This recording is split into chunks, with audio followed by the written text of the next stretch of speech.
Hello students, welcome তোমাদের TBR একাডেমিতে। আমি তোমাদের সোপম স্যার। তো চলে এসেছি তোমাদের জন্য এনএম জিএনএম 2024 এর লাইফ সায়েন্সের একটা সেট নিয়ে। তো আজকে আমরা কিন্তু সেট নাম্বার 33 নিয়ে ডিসকাস করব। এর আগে কিন্তু অনেকগুলো সেট আমরা ডিসকাস করে ফেলেছি। তো যেখানে কিন্তু তোমাদের এনএম জিএনএম 2024 কে টার্গেট করে বিশেষ কোয়েশ্চেনগুলো বা আমরা বলবো যে সাজেস্টিভ কোয়েশ্চেনগুলো কিন্তু আমরা সেখানে তোমাদেরকে প্রোভাইড করেছি। তো অবশ্যই করে তোমরা কিন্তু আগের ক্লাসগুলো যারা যারা করনি একদম খুব ভালো করে ক্লাসগুলো করবে, খুব অ্যাটেন্টিভলি কিন্তু ক্লাসগুলো করবে। কোয়েশ্চেনগুলো কিন্তু খুবই ইম্পর্টেন্ট তোমাদের এক্সামের জন্য। এর মধ্যে থেকে অনেক কমন কোয়েশ্চেন কিন্তু তোমরা এক্সামে তোমাদের পেয়ে যাবে। তো অবশ্যই করে কিন্তু খুব ভালোভাবে ক্লাসগুলো করবে এবং যেই সেটগুলো তোমাদেরকে প্রোভাইড করা হচ্ছে বারবার করে রিভাইজ করতে থাকো, বারবার করে প্র্যাকটিস করতে থাকো।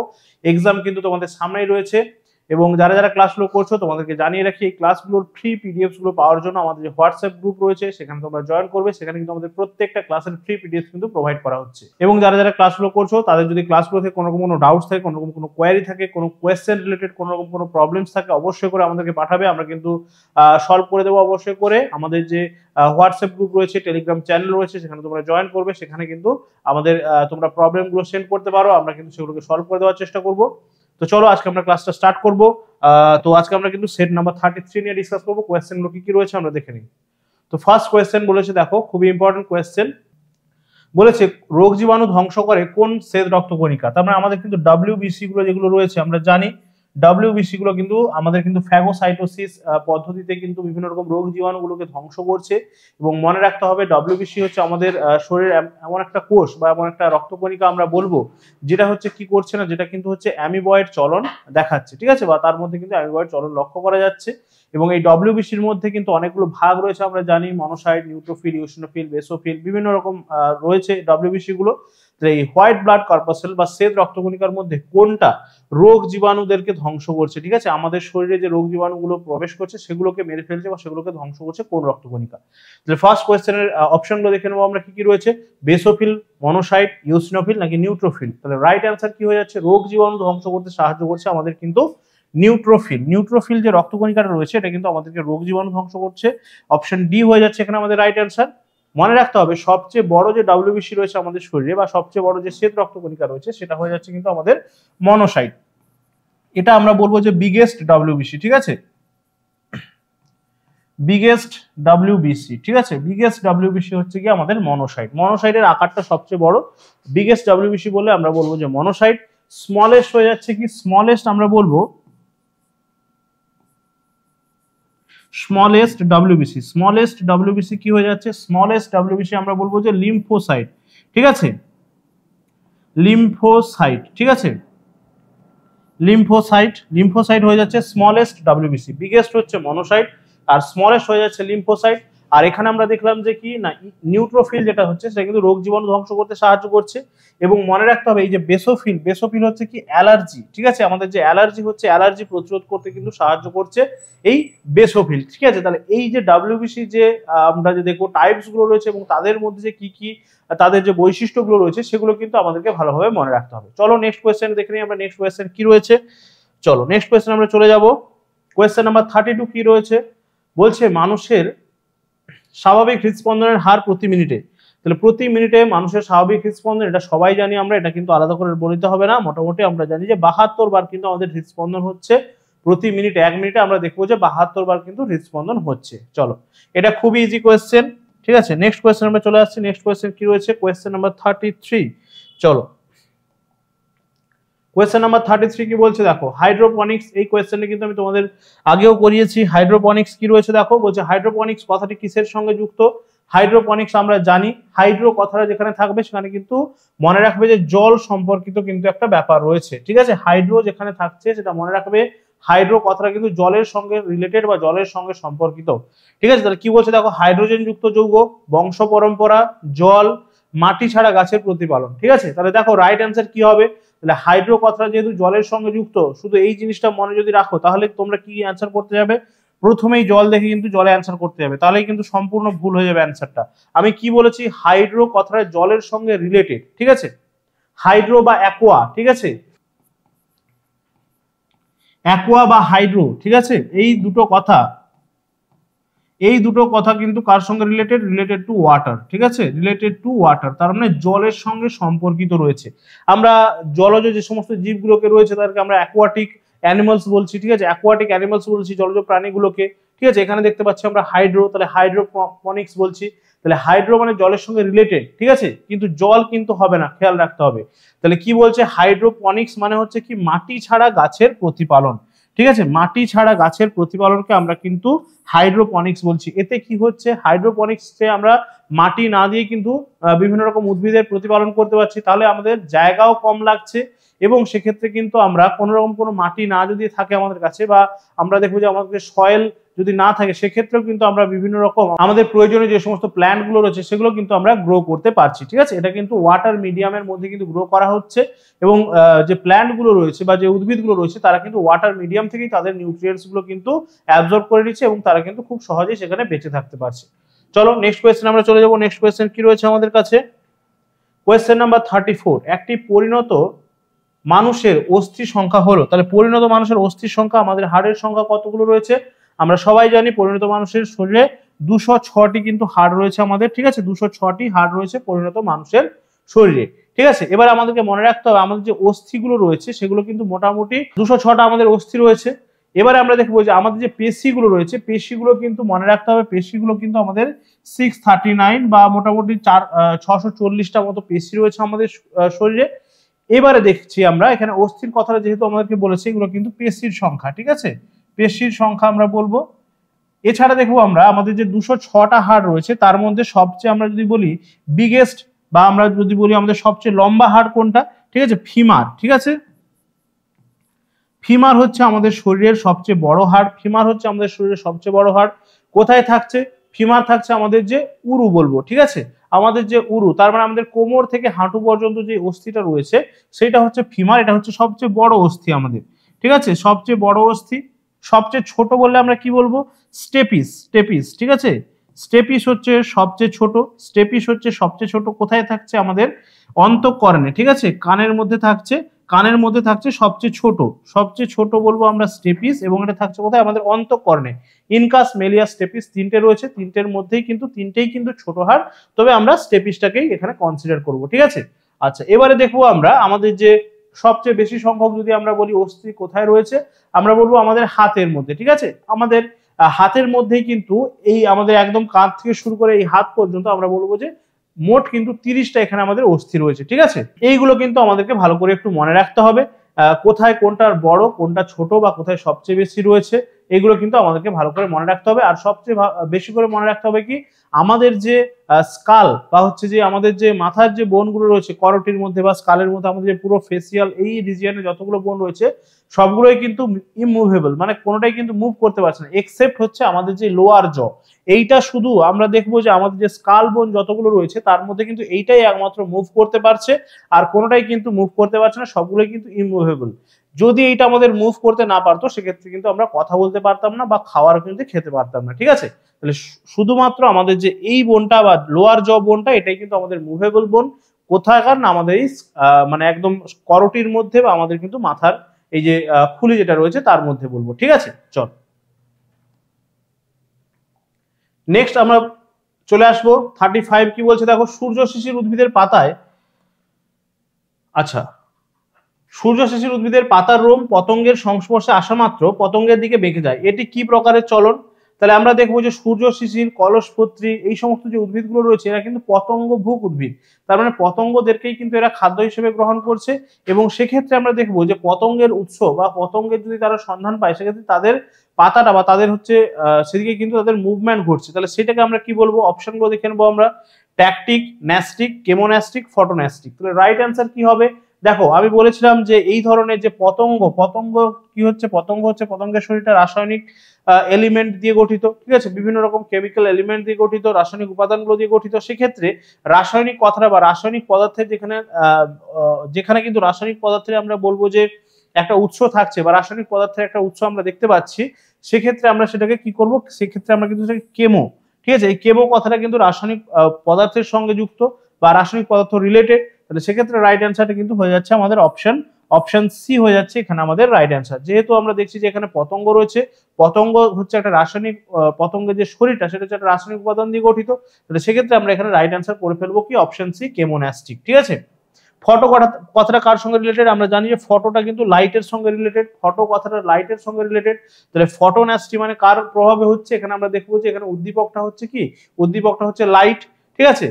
আচ্ছা, ন্যাস্টিক এবং ট্যাকটিক চলন হচ্ছে চলনের দুটো ভাগ আমরা জানি, ঠিক আছে। আচ্ছা, নেক্সট কোয়েশ্চেন আমরা চলে আসছি। কোয়েশ্চেন নাম্বার 36 কি রয়েছে আমরা দেখবো।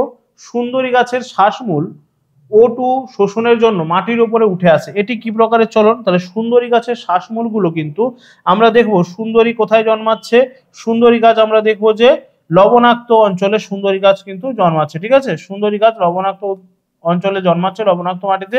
সেক্ষেত্রে কি হচ্ছে, সেখানে আমরা জানি যে সেখানে কিন্তু মাটিতে লবণের পরিমাণ কিন্তু খুব বেশি, মাটিতে কিন্তু লবণের পরিমাণ বেশি। যেহেতু এগুলোকে আমরা কি বলবো, আরেকটা নামে আমরা ডাকি সুন্দরী গাছ, বা এই ধরনের যে গাছগুলোকে আমরা কি বলি, ম্যানগ্রোভ উদ্ভিদ, ঠিক আছে। এই ধরনের উদ্ভিদগুলোকে আমরা কি বলছি, ম্যানগ্রোভ উদ্ভিদ। তাহলে সেই ম্যানগ্রোভ উদ্ভিদ কোথায় জন্মাচ্ছে আমাদেরকে মনে রাখতে হবে, ম্যানগ্রোভ উদ্ভিদ কিন্তু জন্মাচ্ছে সমুদ্র তীরবর্তী অঞ্চলে। তাহলে যেখানে কিন্তু মাটিতে লবণের পরিমাণ খুব বেশি, এবং এর ফলে কি হচ্ছে, এই মাটির মধ্যে কিন্তু যেহেতু লবণের পরিমাণ খুব বেশি, তার জন্য কিন্তু এখানে অক্সিজেন পরিমাণ খুব কম থাকে। তো সেই জন্য এখানে কি করছে, তারা অক্সিজেন শোষণের জন্য কিছু এইভাবে মূল তাদের কিন্তু মাটির উপরে উঠে আসতে আমরা দেখবো, ঠিক আছে। কিছু মূল কিন্তু মাটির উপরে উঠে আসতে আমরা দেখবো। তাহলে এগুলোকে আমরা কি বলছি, এগুলোকে মনে রাখতে হবে যে নিউম্যাটোফোর, নিউম্যাটোফোর, নিউম্যাটোফোর, বা এগুলোকে আমরা কি বলছি, শ্বাসমূল, ঠিক আছে। শ্বাসমূল বা নিউম্যাটোফোর, শ্বাসমূল বা নিউম্যাটোফোর বলছি এগুলোকে। তাহলে এই যে নিউম্যাটোফোর বা শ্বাসমূল গুলো, এগুলো যে O2 শোষণ বা অক্সিজেন শোষণের জন্য, ঠিক আছে, অক্সিজেন শোষণের জন্য উপরের দিকে উঠে আসছে, অক্সিজেন শোষণের জন্য যে উপরের দিকে উঠে আসছে, তার কারণটা কি হচ্ছে, বা সেটাকে আমরা কি ধরনের চলন বলবো, সেটাকে আমরা কি ধরনের চলন বলবো। দেখো বলছে অনুকূল অভিকর্ষজ চলন, প্রতিকূল আলোকবর্তী চলন, অনুকূল আলোক জলবর্তী চলন, নাকি প্রতিকূল অভিকর্ষজ চলন। তাহলে আমরা দেখবো যে এখানে কিন্তু যেহেতু মাটির ওপরের দিকে উঠে আসছে, তাহলে আমরা দেখবো যে অভিকর্ষের বিপরীত দিকে উঠে আসছে। অভিকর্ষ শক্তিটা কোন দিকে, বা অভিকর্ষ বলটা কোন দিকে কাজ করছে, সবসময় নিচের দিকে। তাহলে কোনো একটা বস্তুকে আমরা যদি ছেড়ে দেই, তাহলে সেটা সবসময় মাটির দিকে যাচ্ছে। তাহলে অভিকর্ষ বল সবসময় কি হচ্ছে, পৃথিবী নিজের কেন্দ্রের দিকে সমস্ত কিছুকে টেনে নেওয়ার চেষ্টা করছে, এটাকে আমরা বলছি অভিকর্ষজ বল। তাহলে যেহেতু অভিকর্ষের বিপরীত দিকে উঠছে, তার মানে এই যে অভিকর্ষ বল নিচের দিকে কাজ করছে, তাকে কিন্তু কাটিয়ে তারা উপরের দিকে উঠে যাচ্ছে। তাহলে সেই জন্য এটাকে আমরা কি বলবো না, প্রতিকূল। প্রতিকূল মানে হচ্ছে উল্টো দিকে, ঠিক আছে। প্রতিকূল মানে মনে রাখবে, প্রতিকূল মানে উল্টো দিকে। অনুকূল মানে যেদিকে ধরো স্রোত, স্রোতের অনুকূল বা প্রতিকূল আমরা বলি।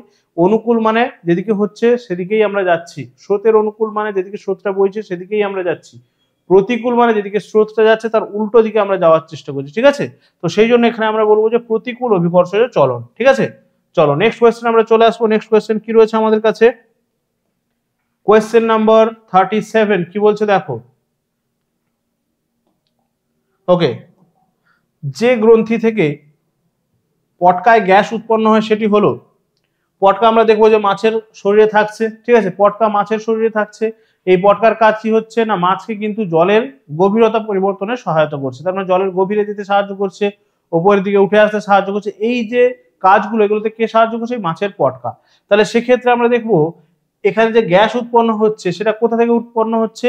দেখো রয়েছে রেড গ্রন্থি, গ্রিন গ্রন্থি, রেটিয়া মিরাবেলিয়া, নাকি অক্সিনটিক গ্ল্যান্ড। তাহলে রাইট অ্যান্সার এখানে কি হয়ে যাচ্ছে, এখানে আমরা দেখবো এখানে যে আমাদের পটকায় যে গ্যাস উৎপন্ন হচ্ছে এটা কিন্তু আমরা দেখবো যে অপশন সি রেটিয়া মিরাবিলিয়া হয়ে যাচ্ছে, ঠিক আছে। রেটিয়া মিরাবিলিয়া থেকে কিন্তু উৎপন্ন হচ্ছে, অপশন সি হয়ে যাচ্ছে এখানে আমাদের রাইট অ্যান্সার। নেক্সট কোয়েশ্চেন আমরা চলে আসবো। নেক্সট কোয়েশ্চেন কি রয়েছে, নেক্সট কোয়েশ্চেন আমরা চলে আসছি। কোয়েশ্চেন নাম্বার 38 কি বলেছে দেখো, কোন প্রাণী গমনে অক্ষম, কোন প্রাণী গমনে অক্ষম। বলছে সাগর কুসুম, অ্যামিবা, কেঁচো, নাকি আরশোলা। গমনে অক্ষম কোন প্রাণী, আমরা জানি আরশোলা গমনে সক্ষম। তার মানে কি আরশোলা চলন গমন করতে পারছে, এক জায়গা থেকে অন্য জায়গায় যেতে পারছে। কেঁচো এক জায়গা থেকে অন্য জায়গায় যেতে পারছে।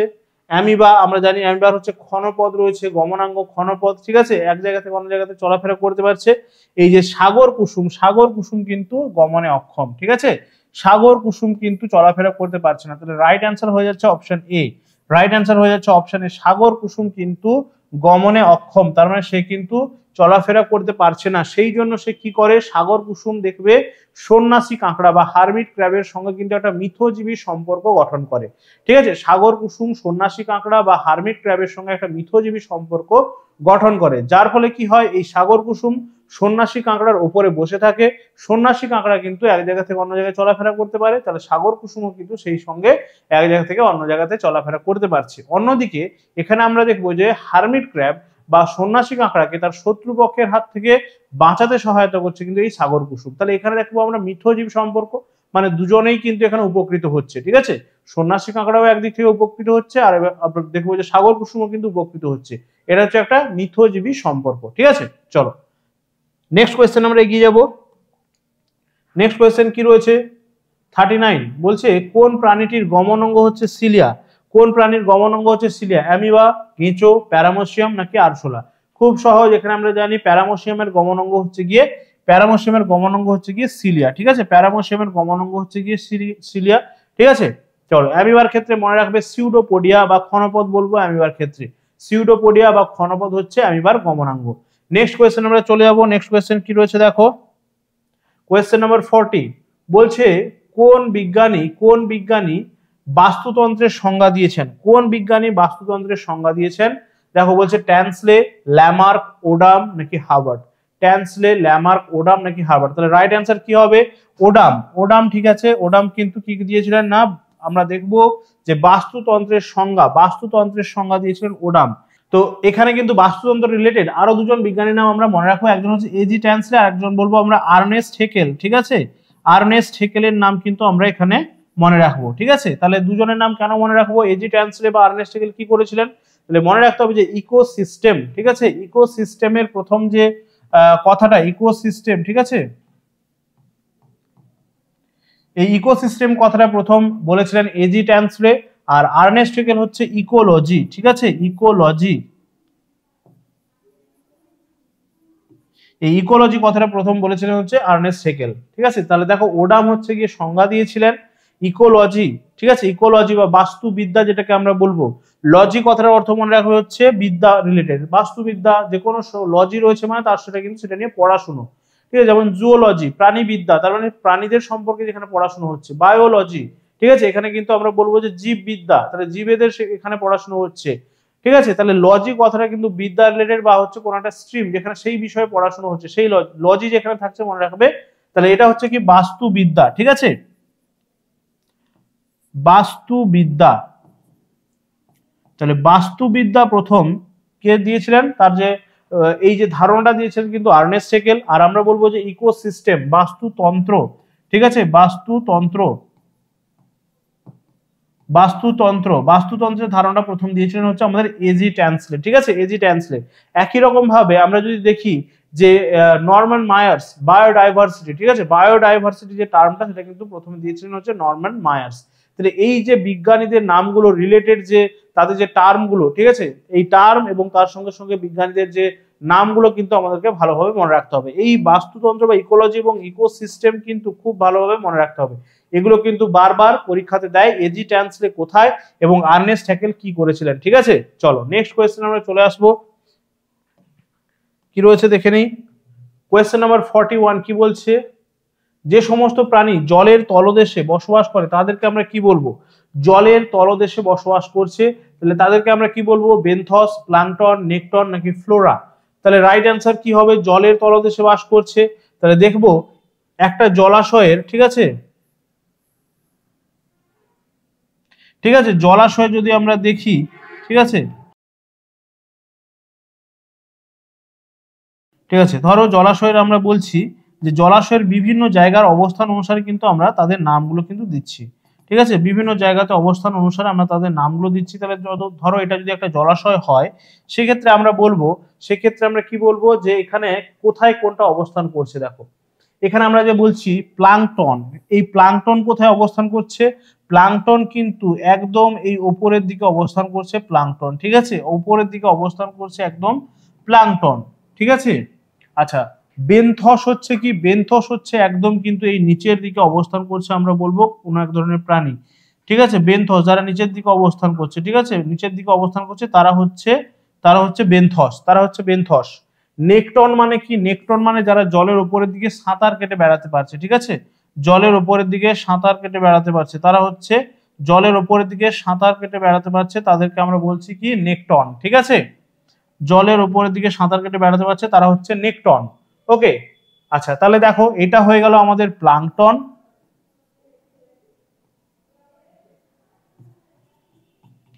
এটা হয়ে গেল আমাদের কি, এটা হয়ে গেল আমাদের নেকটন। ওকে, আর এটা হয়ে গেল আমাদের বেনথস, এটা হয়ে গেল আমাদের বেনথস। তাহলে রাইট অ্যান্সার বলছে দেখো জলের তলদেশে অবস্থান করছে, তাহলে আমরা বলবো যে বেনথস, বেনথস জলের তলদেশে অবস্থান করছে। আর ফ্লোরা হচ্ছে কোনো বিশেষ অঞ্চলের উদ্ভিদ প্রজাতি, কোনো বিশেষ অঞ্চলের উদ্ভিদ প্রজাতিকে আমরা বলছি ফ্লোরা। ঠিক আছে, কোনো একটা বিশেষ অঞ্চলের উদ্ভিদ প্রজাতিকে আমরা বলছি কি ফ্লোরা,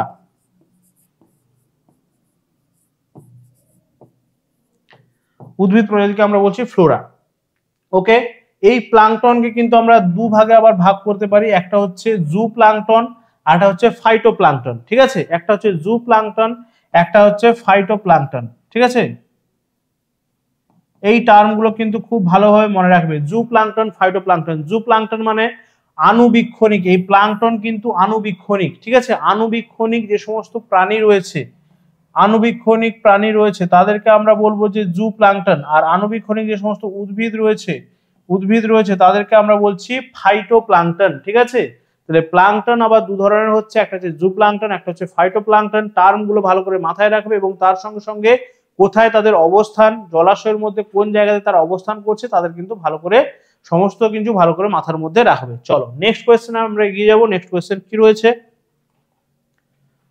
42, যে সমস্ত প্রাণী জলে স্বাধীনভাবে সাঁতার কেটে, এক্ষুনি কিন্তু টার্মটা আমরা করলাম, জলের মধ্যে স্বাধীনভাবে সাঁতার কেটে বেড়াচ্ছে, জলের মধ্যে স্বাধীনভাবে সাঁতার কেটে বেড়াচ্ছে তাদেরকে আমরা কি বলবো, বেনথস, নেকটন, ফনা নাকি ফাইটোপ্লাঙ্কটন। দেখো এখানে একটা নতুন টার্ম আমরা দেখলাম যেটা হচ্ছে ফনা, বাকি টার্মগুলো কিন্তু আমরা আগের কোয়েশ্চেনে আলোচনা করে এলাম, বেনথস, নেকটন, ফাইটোপ্লাঙ্কটন। তাহলে জলের মধ্যে স্বাধীনভাবে সাঁতার কাটছে কারা, অপশন বি নেকটন হচ্ছে স্বাধীনভাবে সাঁতার কেটে বেড়াচ্ছে। আগের কোয়েশ্চেন আমরা ফ্লোরা দেখেছিলাম, আগের কোয়েশ্চেন আমরা ফ্লোরা দেখেছিলাম, কোন একটা বিশেষ অঞ্চলের উদ্ভিদ প্রজাতিকে আমরা বলছি ফ্লোরা। একই রকম ভাবে কোন একটা বিশেষ অঞ্চলের প্রাণী প্রজাতিকে আমরা বলছি ফনা। ঠিক আছে, প্রাণী প্রজাতিকে আমরা বলছি ফনা। ঠিক আছে, মনে রাখার সুবিধার জন্য যদি টার্মগুলো গুলিয়ে যাচ্ছে ফ্লোরা কোনটা ফনা কোনটা, মনে রাখে ফ্লোরাটা হচ্ছে ফ্লাওয়ার থেকে। ঠিক আছে, ফ্লোরা হচ্ছে ফ্লাওয়ার থেকে, মানে হচ্ছে ফ্লাওয়ার উদ্ভিদ, তাহলে উদ্ভিদ প্রজাতিকে আমরা বলবো ফ্লোরা। আর ফনা মনে রাখবে সাপের ফনা রয়েছে। ঠিক আছে, সাপের ফনা রয়েছে, তাহলে ফনা মানে হচ্ছে সাপ, সাপ মানে প্রাণী। ঠিক আছে, তাহলে ফ্লোরা হচ্ছে ফ্লাওয়ার বা ফুল, সেখান থেকে উদ্ভিদ আমরা মনে রাখতে পারবো। আর ফনা হচ্ছে সাপের ফনা রয়েছে, সাপ হচ্ছে প্রাণী, তাহলে এটা হচ্ছে কি আমরা দেখবো যে প্রাণী প্রজাতি। ঠিক আছে, চলো বাকি আমি ফাইটোপ্লাঙ্কটন বললাম, ফাইটোপ্লাঙ্কটন মানে কি হচ্ছে উদ্ভিদ, আনুবীক্ষণিক উদ্ভিদগুলোকে যেগুলো ভেসে বেড়াচ্ছে জলের উপরে, তাহলে সেগুলোকে আমরা বলছি ফাইটোপ্লাঙ্কটন। নেক্সট কোয়েশ্চেন আমরা চলে আসবো। নেক্সট কোয়েশ্চেন কি রয়েছে আমাদের কাছে, কোয়েশ্চেন নাম্বার 43। কোয়েশ্চেন নাম্বার 43 কি হচ্ছে, একটি নির্দিষ্ট জলবায়ু দ্বারা প্রভাবিত জীব সম্প্রদায়কে বলা হচ্ছে, একটি নির্দিষ্ট জলবায়ু দ্বারা কিন্তু যারা হচ্ছে প্রভাবিত হচ্ছে, তাহলে তাদেরকে আমরা কি বলছি, বায়োস্ফিয়ার, বায়োমাস, বায়োম নাকি ইকোলজিক্যাল নিচ। রাইট অ্যান্সার হয়ে যাচ্ছে বায়োম, একটি নির্দিষ্ট জলবায়ু অঞ্চল, একটি নির্দিষ্ট জলবায়ু অঞ্চলে। ঠিক আছে, তার মানে ধরো আমরা যদি ধরি পৃথিবী, ঠিক আছে, তাহলে পৃথিবীর আমরা জানি একদম এটা হচ্ছে নর্থ পোল আর এটা হচ্ছে আমাদের একদম সাউথ পোল। ঠিক আছে, এবারে আমরা এগুলোকে কতগুলো হেমিস্ফিয়ারে, আমরা কিন্তু দুটো হেমিস্ফিয়ারে ডিভাইড করতে পারছি। 0 ডিগ্রি এখানে আমাদের কি রয়েছে, ইকুয়েটর রয়েছে বা নিরক্ষরেখা রয়েছে। এবারে আমরা জানি যে এখানে আমাদের কি রয়েছে 23.5। ঠিক আছে, তাহলে এটা হচ্ছে আমাদের কর্কট ক্রান্তি আর এটা হচ্ছে আমাদের মকর ক্রান্তি। ঠিক আছে, ট্রপিক অফ ক্যাপ্রিকর্ন আর হচ্ছে ট্রপিক অফ ক্যান্সার, দুটো রয়েছে আমাদের। ঠিক আছে, হাফ। আর এখানে কিন্তু এই, এবারে আমরা দেখবো যে এই যে এর মাঝখানটা, এটা কিন্তু আমরা দেখবো যে এখানে কি রয়েছে, এখানে আমরা দেখবো যে হ্যাঁ এই যে রিজিয়নটা, এই রিজিয়নটাকে আমরা কি বলবো, এটা কিন্তু সব সময় এখানে কিন্তু জলবায়ুটা আমরা দেখবো যে কি একটু গরম থাকে, কারণ নিরক্ষরেখার কাছাকাছি যেহেতু রয়েছে সেই জন্য কিন্তু এখানকার আমরা দেখবো যে জলবায়ুটা কিন্তু সবসময় কিন্তু উষ্ণ। আবার আমরা দেখবো যে এই যে রিজিয়নটা রয়েছে এর ঠিক এই যে রিজিয়নটা, ঠিক আছে, এই যে রিজিয়নটা, এই রিজিয়নটা কিন্তু আমরা দেখবো যে নাতিশীতোষ্ণ। ঠিক আছে, এই রিজিয়নটাকে আমরা দেখবো যে নাতিশীতোষ্ণ, তার মানে খুব গরমও নয় আবার খুব ঠান্ডাও নয়। ঠিক আছে, যেহেতু কি হচ্ছে না, যেহেতু আমরা দেখবো যে এই দুটো কি না, আমরা দেখবো যে এখানে আমাদের রয়েছে কি ট্রপিক অফ ক্যান্সার রয়েছে, এখানে আমাদের কর্কট ক্রান্তি আর এখানে আমাদের মকর ক্রান্তি রয়েছে, তাহলে এই যে রিজিয়নটা, এই রিজিয়নটাকে আমরা বলবো নাতিশীতোষ্ণ। আর উপরের দিকটা কিন্তু সবসময় শীতল। তাহলে এই যে একটা নির্দিষ্ট জলবায়ু অঞ্চলে যে সমস্ত জীব সম্প্রদায় থাকছে, নির্দিষ্ট জলবায়ু অঞ্চলে যে সমস্ত জীব সম্প্রদায় থাকছে তাদেরকে আমরা বলছি বায়োম। ঠিক আছে, তাদেরকে আমরা বলছি বায়োম। এটা কিন্তু ভালো করে খেয়াল রাখতে হবে আমাদেরকে। চলো নেক্সট কোয়েশ্চেন আমরা চলে যাব। নেক্সট কোয়েশ্চেন কি রয়েছে? Question number 44। আজকের সেটের আমাদের সেকেন্ড লাস্ট কোয়েশ্চেন কি বলছে? প্রজাতিকে স্বাভাবিক বাসস্থানে সংরক্ষণ করাকে বলা হচ্ছে। কোনো একটা বিশেষ প্রজাতি তাকে তার নির্দিষ্ট তার যেই বাসস্থান সেখানেই তাকে সংরক্ষণ করা হচ্ছে। ঠিক আছে, তার মানে বনের যে সমস্ত প্রাণীরা রয়েছে তাদেরকে বনের মধ্যে সংরক্ষণ করা হচ্ছে। ঠিক আছে, যারা জলের যে সমস্ত প্রাণী তাদেরকে জলের মধ্যেই সংরক্ষণ করা হচ্ছে। ঠিক আছে, এই যে ঘটনাটা, এই ঘটনাটাকে আমরা কি বলবো? ইনসিটু, এক্সিটু, অভয়ারণ্য নাকি চিড়িয়াখানা? তাহলে রাইট অ্যান্সার কি হবে? যখন তার নিজের বাসস্থানের মধ্যেই রয়েছে তাহলে সেটাকে আমরা বলবো ইনসিটু। খেয়াল রাখবে, বাসস্থানের মধ্যেই রয়েছে তাকে আমরা বলবো ইনসিটু। ইন মানে মধ্যে, তাহলে মনে রাখার সুবিধার জন্য মনে রাখবে যে ইন মানে যেহেতু মধ্যে হচ্ছে তাহলে ইন সিটু মানে বাসস্থানের মধ্যেই তাকে সংরক্ষণ করা হচ্ছে, তাকে বাসস্থান থেকে কোথাও উঠিয়ে নিয়ে যাওয়া হচ্ছে না। ঠিক আছে, তাহলে ইন সিটু মানে বাসস্থানের মধ্যেই সংরক্ষণ করা হচ্ছে। আর বাসস্থানের বাইরে যদি বলে দেয়, বাসস্থানের বাইরে, তাহলে বাসস্থানের বাইরে যদি আমাদেরকে বলে দেয়, বাসস্থানের বাইরে, তাহলে এটা হয়ে যাবে কিন্তু আমাদের এক্সিটু। যেমন এই চিড়িয়াখানা হয়ে যাচ্ছে কি বাসস্থানের বাইরে, কারণ চিড়িয়াখানাতে কোনো প্রাণী আগে থেকে থাকে না, তাদেরকে বাইরে নিয়ে এসে সেখানে রাখা হয়। ঠিক আছে, তাহলে চিড়িয়াখানা হয়ে যাচ্ছে এক্সিটু, কারণ তাকে বাসস্থান থেকে নিয়ে এসে চিড়িয়াখানাতে রাখা হচ্ছে, এক্সিটু। আবার অভয়ারণ্য হয়ে যাচ্ছে কি ইনসিটু, অভয়ারণ্য হয়ে যাচ্ছে ইনসিটু। তার কারণ অভয়ারণ্য কিন্তু আগে থেকে অরণ্য ছিল সেখানে, সেটাকে কি করা হয়েছে? সরকার দ্বারা সেখানে সংরক্ষণ করে দেওয়া হয়েছে, যাতে কিনা অবাধে সেখানে কেউ প্রবেশ করতে না পারে এবং সেখানে যে সমস্ত প্রাণীরা রয়েছে তাদেরকে যাতে কেউ ডিস্টার্ব না করতে পারে, সেই জন্য সেটা কিন্তু অভয়ারণ্য করে দেওয়া হয়েছে। ঠিক আছে, তাহলে অভয়ারণ্য হচ্ছে ইনসিটু এবং চিড়িয়াখানা হয়ে যাচ্ছে কিন্তু এক্সিটু। চলো নেক্সট কোয়েশ্চেন আমরা চলে আসবো। আজকের সেটের আমাদের একদম last question, last but not list কি রয়েছে দেখো। 45 বলছে কোন উদ্ভিদ থেকে রেসারপিন উপক্ষার পাওয়া যায়? রেসারপিন হচ্ছে কি আমরা জানি একটা উপক্ষার, এবং এটা কিন্তু একটা প্রাণীদের দেখবো আমরা এক্সক্রিটরি প্রোডাক্ট বা রেচিত পদার্থ। ঠিক আছে, রেচিত পদার্থ। তাহলে রেসারপিন কোথা থেকে পাওয়া যাচ্ছে? তামাক, সর্পগন্ধা, চা নাকি সিংকোনা? তাহলে রাইট অ্যান্সার কি হবে? রাইট অ্যান্সার হচ্ছে সর্পগন্ধা। ঠিক আছে, সর্পগন্ধা থেকে কিন্তু রেসারপিন পাওয়া যাচ্ছে। সর্পগন্ধা মনে রাখবে, সর্পগন্ধার নামটা অনেক সময় রাউলফিয়া সার্পেন্টিনা দিয়ে দেয়।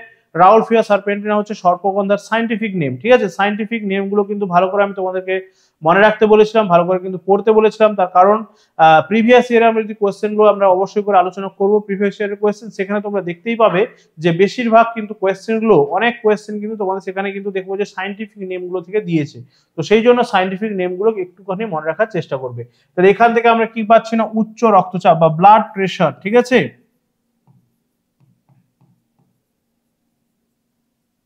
তাহলে ব্লাড প্রেশারের যে ওষুধ সেটা কিন্তু পাচ্ছি। সিংকোনা থেকে আমরা কি পাচ্ছি? কুইনাইন। ঠিক আছে, কুইনাইন হচ্ছে সিংকোনা থেকে পাচ্ছি। আমরা জানি যে কুইনাইন হচ্ছে ম্যালেরিয়ার ওষুধ। ঠিক আছে, কুইনাইন হচ্ছে ম্যালেরিয়ার ওষুধ, এবং এই ম্যালেরিয়া রোগের জন্য দায়ী যে আমরা বলবো যে আদ্য প্রাণীটি, তার নাম কি? তার নাম হচ্ছে প্লাজমোডিয়াম ভাইভ্যাক্স। প্লাজমোডিয়াম ভাইভ্যাক্স হচ্ছে একটা প্রোটোজোয়া বা আদ্য প্রাণী, এ কিন্তু ম্যালেরিয়া রোগ সৃষ্টিতে সাহায্য করছে। এবং এই ম্যালেরিয়া রোগকে বয়ে নিয়ে যাচ্ছে কারা বা ভেক্টর কারা, বাহক কারা? আমরা বলবো যে স্ত্রী অ্যানোফিলিস মশকি। ঠিক আছে, ভেক্টর আলাদা এবং তার জন্য যে পজিটিভ যে অর্গানিজম দুটো কিন্তু আলাদা। ঠিক আছে, প্যাথোজেনটা আলাদা এবং ভেক্টর আলাদা। মনে রাখবে যে এখানে কিন্তু কোনোভাবেই মশা বা মশকি আমরা যেটাকে বলছি, সে কিন্তু কোনোভাবেই কিন্তু ম্যালেরিয়া রোগকে কিন্তু কি করছে? সে শুধুমাত্র বয়ে নিয়ে যাচ্ছে, সে কিন্তু ম্যালেরিয়া রোগ কিন্তু তৈরি করতে পারছে না। ঠিক আছে, সে জাস্ট বয়ে নিয়ে যাচ্ছে। ঠিক আছে, অ্যাকচুয়ালি ম্যালেরিয়া রোগের জন্য দায়ী হচ্ছে যে প্রোটোজোয়া, তার নাম হচ্ছে প্লাজমোডিয়াম ভাইভ্যাক্স। ঠিক আছে, ওকে। তাহলে তামাক গাছ থেকে আমরা জানি তামাক গাছ থেকে নিকোটিন পাওয়া যাচ্ছে। ঠিক আছে, তামাক গাছ থেকে নিকোটিন পাওয়া যাচ্ছে। এটা এক ধরনের আমরা বলবো যে মাদক দ্রব্য, বা আমরা বলবো এটা কি হচ্ছে? নিকোটিনটা হচ্ছে আমাদের স্নায়ুটাকে উত্তেজিত করে দিচ্ছে। ঠিক আছে, নার্ভকে উত্তেজিত করে দিচ্ছে। এবং চা থেকে আমরা বলবো যে থেইন পাওয়া যাচ্ছে, থেইন। ঠিক আছে, এটাও কিন্তু আমাদের নার্ভটাকে একটু ডিস্টার্ব করে দিচ্ছে বা একটু উত্তেজিত করে দিচ্ছে। ঠিক আছে, এই জন্য ঘুম পেলে, একটু ঘুম ঘুম ভাব এলে আমরা যদি চা খেয়ে নিই বা কফি খেয়ে নিই, সেক্ষেত্রে আমরা দেখবো যে আমাদের কিন্তু ঘুমটা সহজে আর আসে না বা আমাদের ঘুমটা কিন্তু কেটে যায়। ঠিক আছে, চলো তাহলে এটাই ছিল আজকের আমাদের লাস্ট কোয়েশ্চেন। তো অবশ্যই করে ভালো করে কিন্তু কোয়েশ্চেন গুলো তোমরা প্র্যাকটিস করতে থাকো। তো প্রত্যেকটা সেটের মতো এখানে তোমাদের অ্যান্সার কি তোমরা পেয়ে যাচ্ছ। তো এখানে প্রত্যেকটা কোয়েশ্চেনের অ্যান্সার কিন্তু দেওয়া রয়েছে, তোমরা তোমরা নিজেরা প্র্যাকটিস করতে পারবে। এবং তার সঙ্গে সঙ্গে বলে রাখি তোমাদেরকে, তো যারা যারা ক্লাসগুলো করছো, ক্লাসগুলো ভালো লাগলে অবশ্যই করে লাইক শেয়ার করতে থাকবে, বন্ধুদের সঙ্গে শেয়ার করবে যারা যারা এএনএম জিএনএম 2024 কে টার্গেট করছে। এবং তার সঙ্গে সঙ্গে এই ক্লাসের ফ্রি পিডিএফ গুলো পাওয়ার জন্য আমাদের যে হোয়াটসঅ্যাপ গ্রুপ রয়েছে সেখানে তোমরা জয়েন করবে, লিংক ডেসক্রিপশন বক্সে গেলেই কিন্তু তোমরা পেয়ে যাবে। এবং প্রত্যেকটা সেট যেগুলো তোমাদেরকে প্রোভাইড করা হচ্ছে প্রত্যেকটা কিন্তু খুব ইম্পর্টেন্ট কোয়েশ্চেন রয়েছে, ভালো করে তোমরা প্র্যাকটিস করতে থাকো, ভালো করে কিন্তু রিভাইজ করতে থাকো। তার কারণ এর মধ্যে থেকে কিন্তু কোয়েশ্চেন গুলো তোমরা তোমাদের এক্সামে কমন পেয়ে যাচ্ছ। এবং তার সঙ্গে সঙ্গে কিন্তু তোমাদের জানিয়ে রাখি, কোনো রকম কোনো প্রবলেম হলে আমাদের কিন্তু হোয়াটসঅ্যাপ গ্রুপ এবং টেলিগ্রাম চ্যানেল রয়েছে, সেখানে তোমরা আমাদের সঙ্গে যোগাযোগ করতে পারবে। তো চলো আজকে এই পর্যন্তই, নেক্সট ক্লাসে দেখা হচ্ছে। সবাই ভালো থাকবে, ভালো করে পড়াশোনা করতে থাকো। Tata, thank you.